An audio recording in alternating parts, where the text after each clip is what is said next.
Okay, this one's Porn to Porn plug. Okay, I hope I said that right. Wesley, let's go, give him a big hand.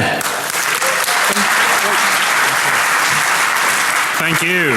So how many of y'all out there have been basically emptying the vendor area of all these crazy little devices? Pwn plugs, pineapples, I gotta watch my P's. They've got this thing called a rutabaga now. Mini pwners, things like that. How many of y'all been buying these things? Make a little noise.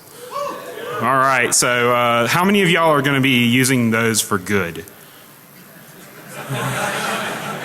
How about for evil? All right, so there's definitely some people doing some bad things with these things, and that's pretty cool. So what we have here is why those of you who are using these things for good and for evil might want to be a little more careful about when and where you turn these things on and how you use them. So the talk is Pwn the Pwn plug, analyzing and counterattacking attacker-implanted devices. So the idea here is we're going to be breaking things that break things. My name is Wesley McGrew, and I am essentially the elder statesman of the Mississippi State contingent here, effectively, I guess, DC 662. Mississippi State folks, make a little noise. All right, great, cool. So I'm an assistant research professor at Mississippi State University, and also I run McGrewSecurity.com and the McGrew Security Twitter account that you unfollowed last week. So what I do is I break things. I love breaking things, and I'm occasionally good at it. So I'm into any kind of vulnerability analysis, any kind of exploit stuff. I don't care what it is. I want to find the problems with it. I'm into reverse engineering. I teach a reverse engineering class at Mississippi State University that went really well in the spring. And I've also been involved in the National Forensics Training Center, which teaches free digital forensics classes to law enforcement and wounded veterans. Recently I finished my dissertation, so I now have my PhD, for those of you who keep bugging me every year at DEFCON to finish that up. So that's prepared me for my new role as the 12th Doctor. In the meantime, I'm a professor at Mississippi State University, sort of leading the charge on doing some cool offensive breaking things type research. What we're going to be talking about today are attacker implantable devices, and this is sort of a term I've sort of applied to a wide variety of things.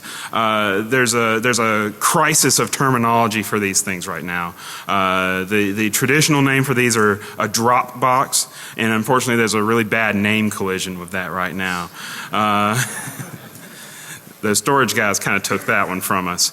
But what I'm talking about are all these little kind of all-in-one embeddable type things that you can buy over there in the vendor area. Things like the Pwn plug, the Pwn, the power strip, the Pwn, whatever they call that one now. The Pwn plug R2 that just got released that I haven't had a chance to get a hold of. Pwn pads. You've got these little TP-Link router devices like you see in the lower left there that can kind of run stripped down versions of OpenWrt. And finally, Raspberry Pis. So these new ARM sort of credit card sized computers are perfect platforms for this sort of activity. So there's basically a Pwn OS type thing for the Raspberry Pi. I presume it's probably called the Raspberry Pwn, but I can't remember right now. So what these things have in common is that they're small and that they're what I call attacker implantable. Whether you're a pen tester or an attacker, you can take these and hide them pretty much anywhere in an organization, and you can use that as sort of your end. You can use it to sniff packets. You can use it to launch attacks from, and it's basically a do-it-yourself pivot point in case you suck at phishing and things like that. So These things have applications for both penetration testers and malicious attackers. I'm sure all the folks that sell you these things want you to be a penetration tester, but there's also something to be said for somebody maliciously using one of these things. So the question here, or one question, if we're a good guy, how do we respond to one of these that we find in our organization? So we find a new toy in our server room that we did not purchase from Pony Express. And how did this get here? And who's running it? And what is it doing to my network? Also, for both good and bad guys, what are the implications of there being vulnerabilities in these devices? So if I'm a penetration tester, what does it mean for my penetration testing tools to get attacked and compromised and persistent compromise over a long period of time? If I am an organization that's found one of these that a malicious attacker has installed, can I counterattack it? Why not? And assuming all the legal considerations are in order, you know, we don't have the same sort of problems with attribution of attack at this point. It's not like we're counterattacking some random IP address somewhere else on the internet and we don't know if that's a hot point or not. If there's a phone plug or some Raspberry Pi plugged up to our network inside our building that we don't know about, well, that's obviously something we can attack. Why not? I say why not. This slide is basically on identification, and I'm not going to go into all the different ways of identifying one of these on your network. Honestly, if you've got proper or network access and control and monitoring in place and everything, you should see one of these things pop up the second it starts doing anything kind of noisy. Physically, they're meant to be sort of inconspicuous, but to the trained eye, it's not so much. So you look at these things, and those are the two stickers that come with the phone plug one. And one of them has a reference to SSH on it, and the other one is a printer power supply, and I think that's the best application for the phone plug itself. Is it looks like a printer power supply, but part of its part number is 1337, so okay. I'm not, actually, now that I look at this picture, I'm not sure what the barcode is. It's probably like for a pack of Skittles or something, who knows. So if you're going to be a pen tester using these things, or even better if you're a malicious attacker using these things, print up your own stickers. Like get an HP like printer power supply and run that off on it. But if you find these things, that's cause for concern. So what do? We can respond to it. And so the first thing here, and I just love this picture because Riker's hosting this thing. I forgot about that. First thing we want to do is pick this thing apart. What's going on with it? So we want to seize this thing. We want to image it. We want to forensicate it. We want to figure out what is it compromised already. If we can find that out. We want to attribute this to somebody. Is this somebody inside our organization that's trying to do their own sort of unauthorized pen test, but they've got good intentions? Is it somebody who's managed to sneak in? Do we have a physical security problem now too? We want to know who's getting this sort of information back, and there's a good chance that with these devices that you can find, you know, where's this thing phoning home? Who's grabbing the data off of it? And it may not be in the logs immediately because these things are small and they're meant to not log a whole lot anyways. So maybe we have to sit there and wait till somebody actually tries to connect to it and get their data off of it. So the challenge here for forensics on these devices is essentially how. We know procedures for pulling the plug on a computer or taking a RAM image and imaging a hard drive and things like that on a normal PC or Mac or something like that. But for an embedded device, I said, do we know exactly how we're going to acquire a forensic image of this thing without inadvertently changing evidence or destroying the thing or what have you, or bricking it, you know? So that's one concern is how do we do incident response on this? And another is if we decide to, how do we counterattack it? And so obviously if this thing's sitting in our organization, we can pull the plug on it, and after we take our own forensic image of it, we blast our own image out to it that's backdoored to hell and back. And that's not too terribly hard. But what if we want to attack it in place? We don't want to remove power from it. We want to compromise this thing as somebody is using it. And that's the main meat of this talk. And so once we get into this thing, then we can monitor the attacker. We have a better chance at attribution. We have a better chance at determining the motive. I don't know about you, but I mean, it's okay to stop an attack, but I'd rather know who's trying to attack me and what are they trying to get at? Why? What are they after? Because that can help me defend against them in the future. Essentially, we can turn this device into a honeypot. It's the vulnerable system that they are in and trying to attack us from, and we can monitor their actions from it. So for pen testers, the typical use case for this, there's two different use cases. One is the lazy pen tester who doesn't want to take a flight out and go in person and everything to do an internal behind the firewall pen test. Sends it out and says plug it into the network here, plug it into the network here, and sort of coordinates with the IT staff on this. And so that's one use case for this, and it's all set up, you know, plug in power, plug it in the network, it's ready to go, it phones home, it establishes an SSH connection, whatever. Then you have your nerdy James Bond type payload situation where this is somebody who's a little more sophisticated pen tester and actually has a physical component to his penetration test where he'll go in and he'll drop this device off surreptitiously in a network. And this is the same thing that an attacker is going to do, is he wants to place this thing into a position on your network that gives him access without anybody knowing about it. These devices are going to be typically reused from test to test, client to client. I don't know, but they probably emptied your wallet over there at the vendor area when you bought one of these things. So you're not leaving it anywhere permanently, probably, unless you're very malicious and you're profiting enough from one of these to buy 50 more. And so when you're using this thing, but most pen testers are going to want to pick this thing back up and use it on their next client's engagement. So between these tests, are you wiping it? Do you know how to wipe this thing? It's an embedded device. It's the cleanup procedure on it may not be completely obvious as it would be, you know, where you can just blow out a new installation of Windows or something. It's probably a little more complex than that. And are you actually bothering to do that from client A to client B?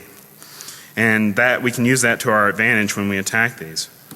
From here on out, I'm basically going to take the stance of an attacker attacking pen testers because, come on, they deserve it, right? All right, so now we're going to put on our black hat, and this is the only free image of a cool looking black hat I could find on image search. I like this guy, he looks cool.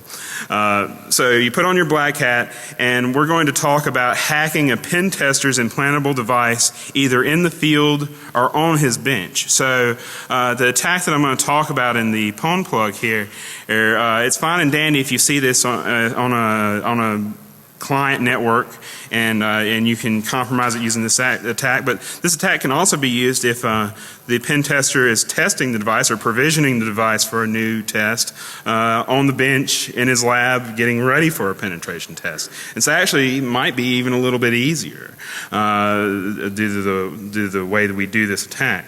The benefits of an attacker doing this are great. So the implication of breaking into one of these devices, and before I get any further, if you're running a Wi-Fi Pineapple, you might want to turn that off here pretty soon, unless you want it bricked.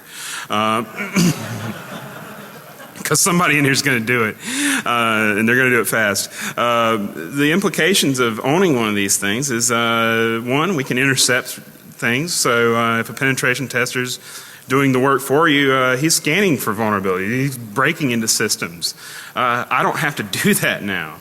So I just collect what that penetration tester is doing for me. And we can modify these results. So let's control what gets back to the penetration tester. He popped root on the database server. Cool. Let's not let him know that, and let's keep that for myself. And so we can filter these results, and it never shows up in the report to the client. And everything's cool. Yeah, that database is totally secure. We can camouflage ourselves. Maybe the pen tester sucks and he's not running all the attacks that you want him to run. Well, just launch your own attacks from the device, and the thing's supposed to be launching attacks, so nobody's going to care. And so your attacks are part of the test at this point. And it's also competitive intel. If you've got a really clever pen tester that leverages some ODay, you steal it. And essentially this is the gift that keeps on giving. You can do this again and again as he reuses that device across multiple clients. You can maintain access to these organizations. You can get back into the pen testers company's network whenever he takes it back home and plugs it up again. Cool stuff. So there's difficulties in preventing this sort of thing. So, and the reason why these sorts of systems have these vulnerabilities is because they're very small platforms and they're running sort of off-the-shelf penetration testing tools. These tools attack tools are great, people will write, a quick Python script to leverage some particular vulnerability or some particular network attack or something like that, and it'll work. And so everybody starts using it. But the problem is as soon as it works, we're very fickle creatures. We get something working and then we move on to the next attack. So we don't exactly, do a whole lot of testing. We don't really think of the attack surface of our tools. So if you think about penetration testing tools, you're connecting to all sorts of services that are not under your control. These services implement protocols probably to a level that even your attack tool doesn't fully implement. You're pulling in data from lots of sources. You're parsing that data. You're parsing file formats.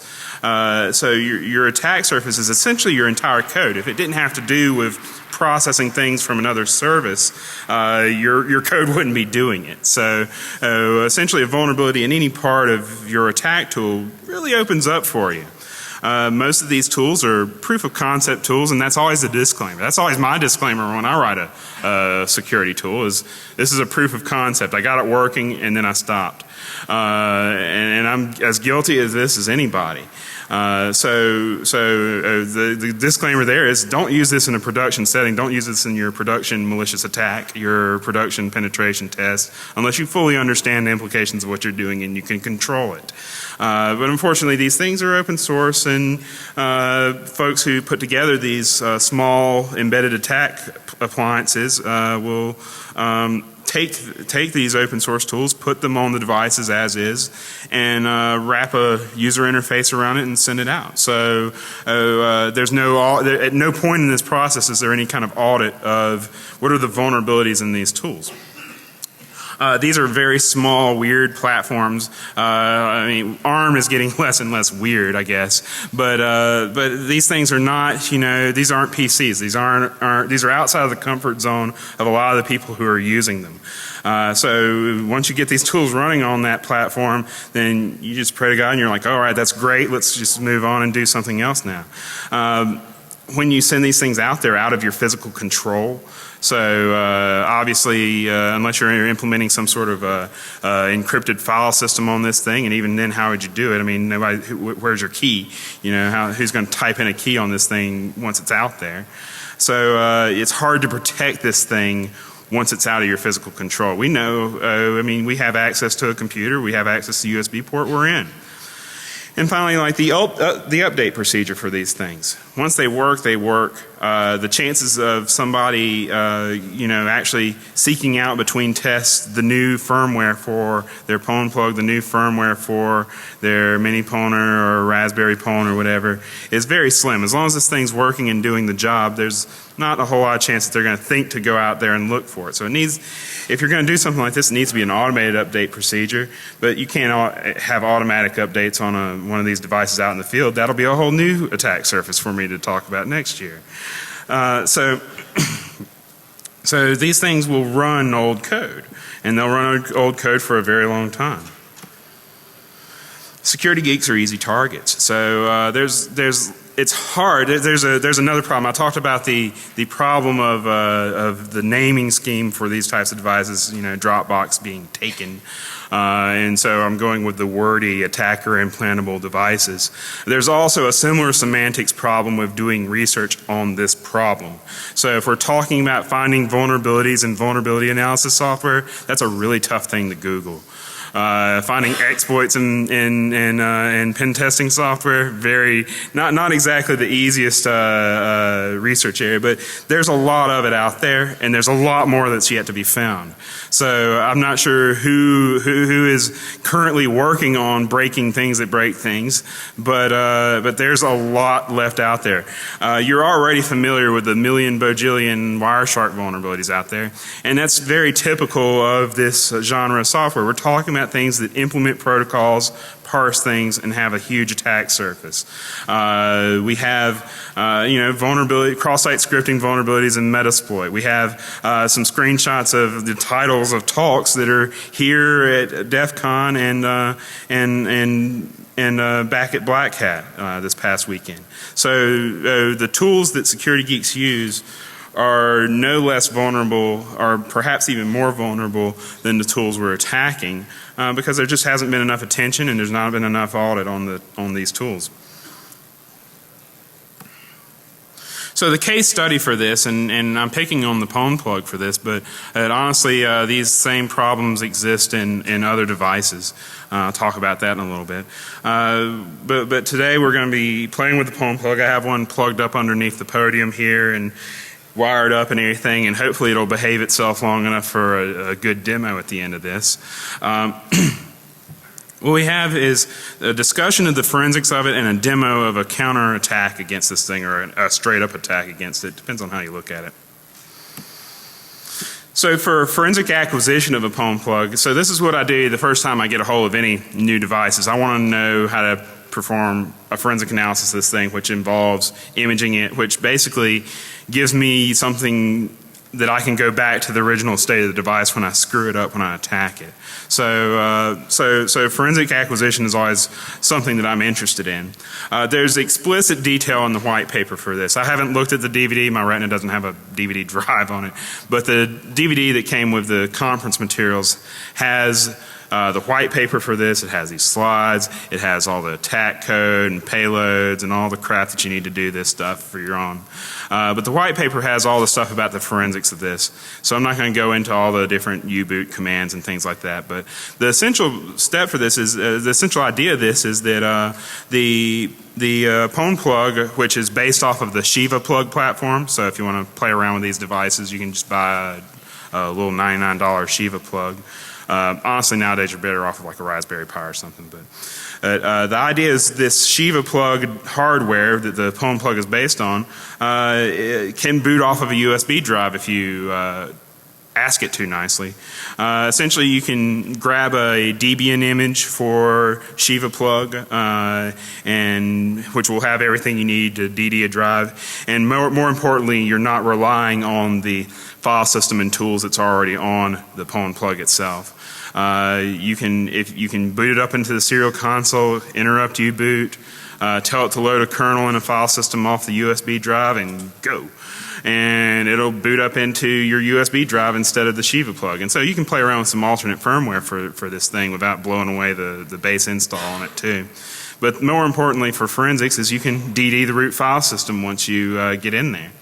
Now it turns out it's just as well on this device just to copy, from root down, since for the analysis of it, the UBI file system that's on these devices and other similar compressed file systems are on a lot of these embedded devices.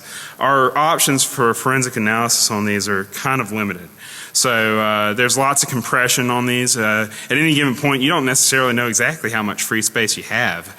Depends on what you're storing, really. The flip side of this for forensics is you can probably forget about recovering deleted files on this thing, because the whole thing's part of this sort of compressed image, and if you lose chunks of it, you're basically out of luck with the rest of it. The rest of it's just noise.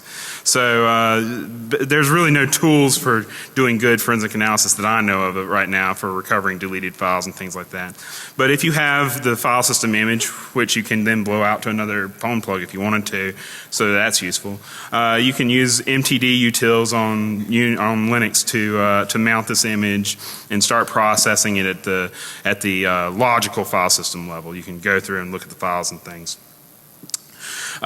These devices support attached storage, and the storage on board, most of them, is fairly limited. So the nice thing about this is doing forensics on the little small USB drive that's hooked up to this thing is going to be a lot easier than doing the forensics on the device itself. And it's going to be standard procedures. You know, pop the thing out, hook it up to FTK Imager through a write blocker, if you please, and start analyzing. And chances are it's going to be a normal-ish file system. It's going to be EXT or FAT32 or something like that.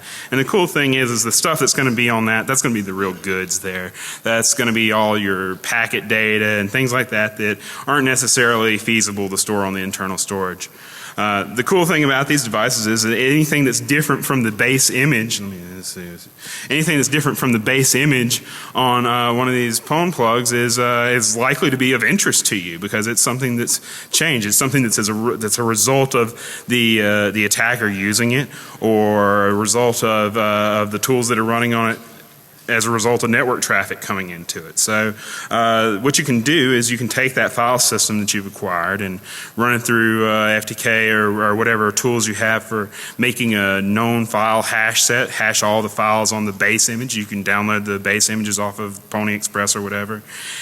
So you have that hash set, and you look at this file system, and you blow away everything that matches the hashes in there. I don't care about that. That's the same as the factory config. Then the files that are left are the files that are going to tell you something. Cool stuff. Now we're going to get into attacking these things. We're going to put our black hat back firmly on, and we're going to attack some penetration testers. The particular exploit that we're dealing with here is in the Pwn plug user interface. So congratulations for those of you who bought a Shiva plug and put the community version, the free version of the Pwn plug firmware on it. You're not vulnerable to this. This is only in the interface, the web-based interface that's on the commercial versions that they sell to you. So this plug UI or Ponix, I've seen it called both things in different parts of the documentation. This user interface is a web interface for the commercial version of the Pwn plug, and it lets you do things like turning on passive recon, so you can sniff HTTP requests, look at the passive OS discovery stuff, set up the reverse tunnels and things like that. And so there's all sorts of fun things that this interface can do. They tell you in the documentation to when you put this thing into stealth mode, if you're going to have it in stealth mode in an organization, this interface isn't up and going. The problem is you can't do some of these cool graphical things. So a lot of people aren't going to put it in stealth mode. Who cares if it's noisy? Another thing is when you're setting it up on the bench back home, back at your lab or whatever, chances are you're going to be using this interface. So how do we break it? So with a bunch of boring vulnerabilities. So yes, I did get a DEFCON talk accepted for cross-site scripting. No, but these are very boring vulnerabilities. They're easy vulnerabilities. So if you haven't attacked much, you're gonna be able to follow this. We have 3 different vulnerabilities in this. We have some cross-site scripting, boring. We have some cross-site request forgery, that's everywhere. And sort of interesting, we have some command injection, so we can run commands on this device. That's kind of cool. But you have to be logged in to do it, so who cares? But if we combine these exploits, let's say we'll say our cross-site scripting is triggered by an injected packet that we send to this thing. It doesn't have to be directly to it. It can be anything that it sniffs. So we send a packet to this thing. So that's a cool way of triggering XXS. Cool. Better than phishing emails or links on Twitter and things. What if our XSS payload triggers the cross-site request forgery vulnerability? So we have one page on the interface that's vulnerable to cross-site scripting. That payload hits another page that we can submit forms to on the behalf of our penetration tester. Cool. What does that get us? Well, our cross-site request forgery is in the page that has command injection. So why don't we have our cross-site request forgery vulnerability, our payload, go ahead and inject a command for us on the behalf of the penetration tester that's logged in. As a result, we get remote root. So cross-site request for, or cross-site scripting leading to remote root on this. And, you know, it requires a little bit of setup. I mean, it has to be, you know, the stars align, but it's a pretty realistic scenario. And I'm going to make y'all watch that slide again because the animations are cool. Boom. Okay. Thank you. Thank you. It's all down to Keynote on that. I didn't render that fire myself. So here's your payload. This is what you send in the exploit packet to the device. This is what you're going to pass into HPing to get this thing rolling. So this part of it right here just passes the regex to get it onto the passive recon page. This is what it's looking for in a packet. You know, you might want to make something a little more believable than user agent hi. This is the bit that you need to get cross-site scripting going on. Everything inside of that's going to render in the page, and we'll see that in a bit. The cross-site request forgery in here, we've got a form in here, and you've got a whole bunch of crap that you have to fill out for this form to actually take. But we submit this to the SSH tunnel setup page on the PWN plug interface. And it goes ahead and submits it on the penetration tester's behalf. Then finally, the command injections in there, and this can be in any field. These same vulnerabilities, these exist throughout this interface. So basically, you can mutate this to go to basically any page on the PWN plug. So basically what we have here is the SSH tunnel IP address is now semicolon cd user bin wget my malware, run it, remove it, and keep going. So what do we run as a result of this? So we're not alerting XSS here. We want to do something with this. So there's some proof of concept of, see my disclaimer, proof of concept, and don't run this in the real world or you'll get owned. My proof of concept malware is pwnmon. And it's not specific to this device. You can not adapt this to anything. It's just a crappy little Python script. But it's a little bit better than alert1, alert XSS, in that it cleans up a bit after itself. It installs itself into user S bin. It sets up some persistence in RC local and cron and all that crap to make sure that it keeps running. It sets up a lock file so that it doesn't run more than once at a time. The PWN plug specifically disables the bash history for the root user. I go ahead and re-enable that so I can keep up with command logs. And occasionally it phones home and tries to get more code to run because that's awesome. And every so often it gathers a process list, a command history, file listing, a set of network interfaces and connections, all the log files for the most interesting tools in the PWN OS. And wraps it up and sends it to my FTP server. So this is something that you can kind of start from on this. So the demo for this, there's everything you need to replicate this on the DVD. You need a floor model or above PWN plug, an actual commercial PWN plug to replicate this from those guys at the vendor area. Tell them I sent you.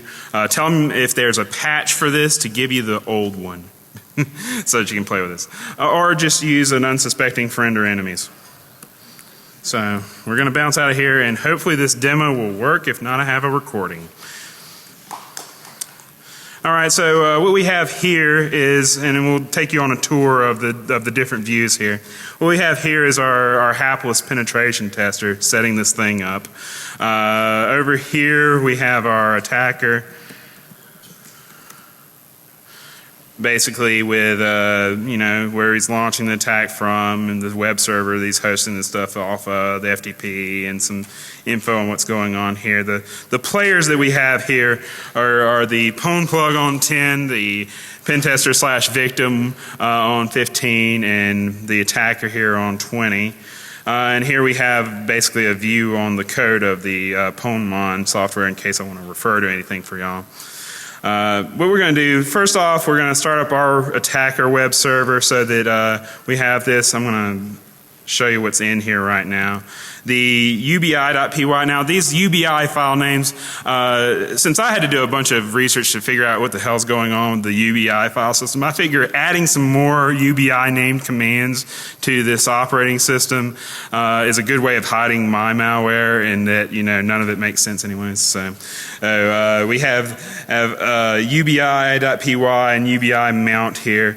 ubi.py is the Ponmon malware. ubi mount is the command that, or the file on the web server that Ponmon occasionally polls for new commands, and I'll show you what's in that. Okay, classic, bind shell type crap here. We're going to host this web server. If you learn nothing else from this talk, you can set up a web server out of your current directory with just that command, and that's just tons of fun. Beat setting up Apache or whatever. Don't run your blog off of it or anything, but payloads are great. So that just fires you up a web server on port 8000. Cool. Let's see, the pwn plug's still awake. That's good. We have our FTP dead drop here where it's going to go, and everything seems fine. So we're going to be the hapless penetration tester again, and we're going to turn on the under plug services here. We're going to turn on the passive recon stuff. Oh dear, we were already. I may have already triggered the vulnerability. That's cool. So he's going to enable this, and we're going to see here in a second whether or not that's actually. So we're enabled. We're going to see over here. It hasn't requested anything yet, so that's good. It might not. So what we're going to do is we have our exploit payload there, which I reviewed with you. And just a simple hping command sends this out. And so there's a trick to this. We're sending it 10 times because it's kind of goofy. The passive recon page is pulling from a log file, and unless there's a good bit of traffic on the network, it takes a bit for the buffers to flush and for it to actually show up in the page. So I just send it 10 times. The exploit is set not to run more than once anyway. Sometimes it'll request 2 of them, but whatever. So we're going to blast that out, and while that's going, I'm going to set up inspect element on this guy right here so we can see it when it shows up. Alright, so let's inspect right here. So what we see here is our cookie high form, all that crap going on there. So pretty soon we should see requests here, and we have. So the cross-site scripting vulnerability has, come on, get me off the blue screen here. Unhighlight all. All right, it has set up a standard reverse SSH shell of get all my crap.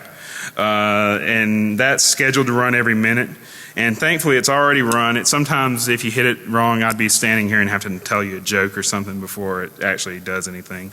But it's gotten the UBI mount script for code to run. It's already phoned in with basically a tarred up image of all the cool crap on the pwn plug. And so let's take a look at what we've got here. With the UBI mount, we should have a reverse shell running. So NC 192.168.9.10 on port, I think it was 9000. Yep. Drumroll, please. Root.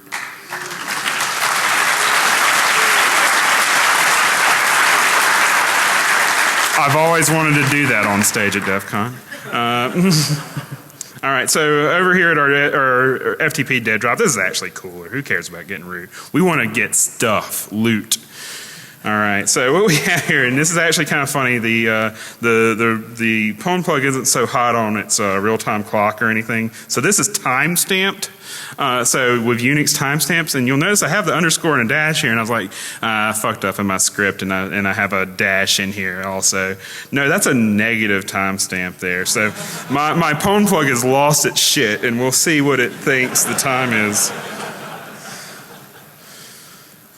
Oops. What? Oh, what? What the hell's going on here? Oh, I see. It's already grabbed another one. Okay, we'll grab that one. implausibly old timestamp 1946. We have defeated the Germans, and now we're wrecking shit at Bletchley Park, I guess. So what we have in here, and you couldn't see it from that because it was complaining about the timestamps, is we have, a listing of files, interfaces, logs from Metasploit, John, Bluetooth. We've got the command histories and things like that on here. And everything on this device runs as root. So the web interface is running as root. So there was nothing to keep us from doing any of this. And that's, let's see. That's about it. The whole thing's broken now. And it takes like 10 minutes to get everything back into a good state. So I'm glad that worked. So back to my slides, wherever those are. And so for conclusions for this, these attacker implanted devices can provide good counter intel info. If you find one of these in your organization as a defender, it's a curse, I suppose, depending on what they've already gotten. But you also know that somebody was there that's going against you. And also you've got all the tools in front of you that are necessary to start counterattacking this thing and doing forensics on it to figure out who is doing this to me and why and what are they after, what have they already got. For those of you who are pen testers out there, for those very few of you who actually said that you're going to use these devices for good, know your tools, test your tools, use them safely. Hell, if you're an attacker, do that. Monitor carefully and clean up between engagements and things like that. You need to be a little more literate with your penetration testing tools than simply using them. You need to understand how they work. You need to maybe even try breaking them every once in a while. And for breaking things, people who break things, pen testing tools make good targets. So with that, I appreciate y'all coming to my talk. There is no Q&A room, so you're just going to have to track me down before I go off and get bored and do something else. Thank you.